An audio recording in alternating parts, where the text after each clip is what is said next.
I'm actually going to be starting a new channel for some of the more esoteric subject matter.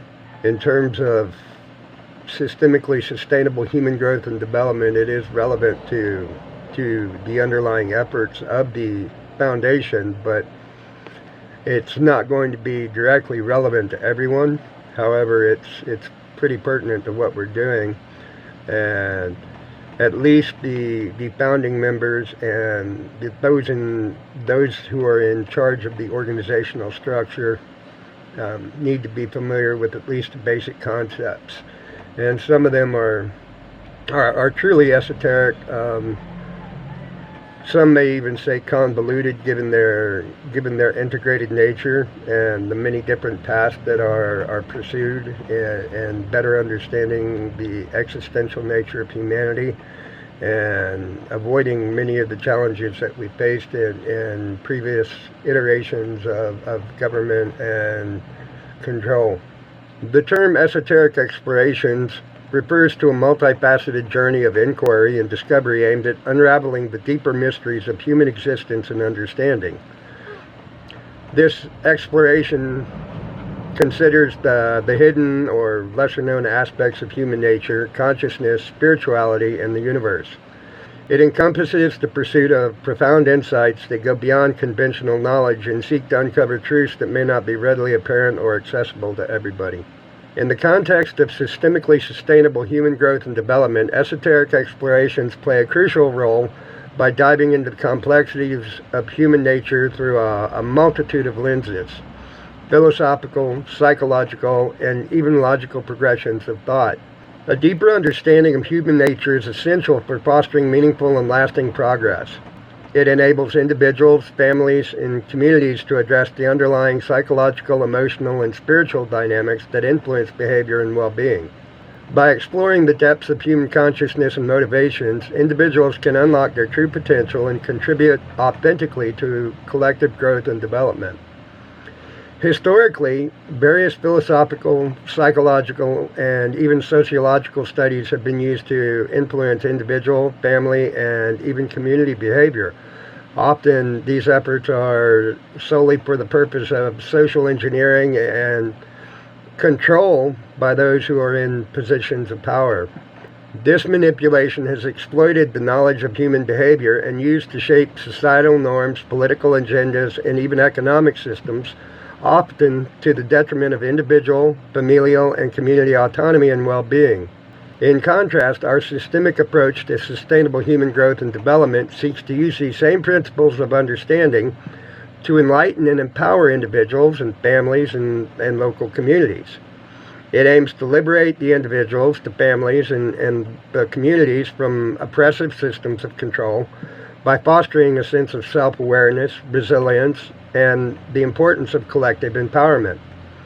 This approach emphasizes the integration of diverse perspectives and the recognition of the integrated nature of the individual, the family, and the local community. One practical example of this approach can be seen in the semi-autonomous nature of local government units in the Philippines. These units operate with a degree of independence and self-governance, allowing for tailored approaches to development that align with local needs and priorities. This decentralized model reflects a commitment to community-driven initiatives and participatory governance, which are integral to systemically sustainable human growth and development. This is also why the Philippines will inevitably become the center of our international operations.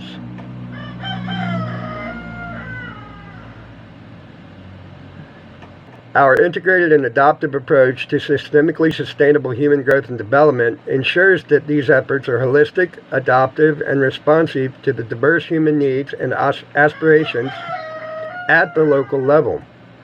By embracing principles of decentralization and empowering local actors, this approach fosters resilience, innovation, and adaptability within communities. It further promotes a more liberal understanding of humanity that values individual agency, community collaboration, and the pursuit of the collective well-being, but not at the expense of the individual or the family. Ultimately, the goal is to empower individuals, families, and local communities to thrive and contribute meaningfully to society as a whole. This entails eradicating poverty, at least to the extent that it becomes a statistical anomaly.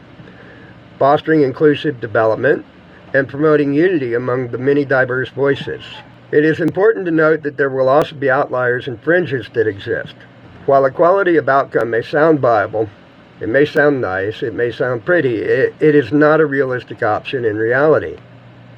When someone who is suffering or blessed, as the case may be, with dwarfism, can they realistically be expected to compete against a professional NBA player on the basketball court? It is not a realistic expectation. In the current socioeconomic and sociopolitical systems, it remains imperative to ensure an equality of opportunity. But equally important, we have to recognize and understand the strengths, weaknesses, and realistic limitations of the individual, the family, and the local community. Placing someone with dwarfism in the realm of the NBA arena could very well and reasonably be considered an act of cruelty in modern society. Along those lines of thought, at least. In the realm of fiction, characters such as Gimli have shown that there is no lack of character, fortitude, or strength among dwarves. Even mythology gives us Regin from Norse mythology. Regin is a dwarf known for his role in the saga of Sigurd. He is a skilled blacksmith who forges the sword Gram for Siegfried, and Regan's craftsmanship plays a pivotal role in the hero's journey and the eventual slaying of the dragon Fafnir. What about in the real world, though? Some of these names may be familiar to you, even if you were not previously aware of their condition or the physical particulars of their existence living with dwarfism. Hervé Villachez, and I'm not even going to pretend that I pronounced that name correctly, but Ziplane! That may be popularly remembered by people that are old as me. Hervé Villachez was a French-American actor and artist known for his role as Tattoo on the television series Fantasy Island. He was 3 feet 11 inches tall and learned English from watching television and listening to the radio. He became a very popular and recognizable figure in Hollywood, and he also pursued a career as a painter and exhibited his artwork internationally. Warwick Davis is a British actor and television presenter known for his roles in numerous films and television series, including Willow and the Harry Potter films, where he played Professor Flitwick and Griphook. He was also in Star Wars Return of the Jedi, where regrettably he played Wicket the Ewok, which must have been a horror, but that was a different story. He has since become an advocate for disability rights and is involved in charitable work supporting individuals with dwarfism. Virtually everyone in the modern era is familiar with Peter Dinklage. Peter Dinklage is an American actor, widely recognized for his role as Tyrion Lannister in Game of Thrones. Dinklage has won multiple Emmy Awards for his performance and has been a vocal advocate for representation and more inclusivity in the entertainment industry for those with dwarfism.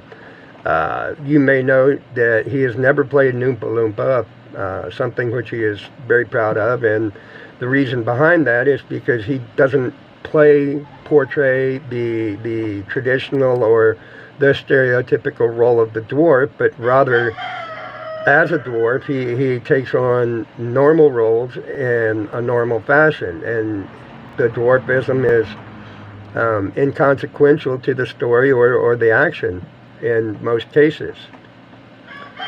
Meredith Eaton is an American actress known for her roles in television series such as Boston Legal and MacGyver. Eaton has actively promoted awareness and acceptance of dwarfism in the entertainment industry and beyond. She has also spoken out about disability rights and the importance of representation in media.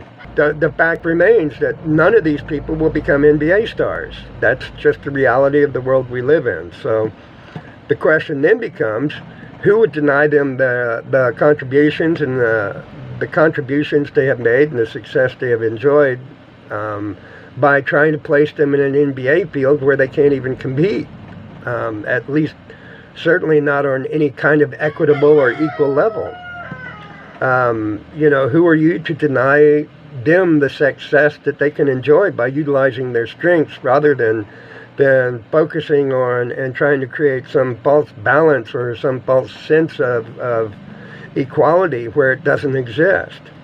So that's the end of part 1 of the Esoteric Explorations, and I'll be back for part 2 pretty shortly. But if you are interested in the more esoteric nature of philosophy and psychology, and especially how it pertains to systemically sustainable human growth and development, this playlist might be a little bit more in line with what you want and expect. So we will see what we will see. Thank you.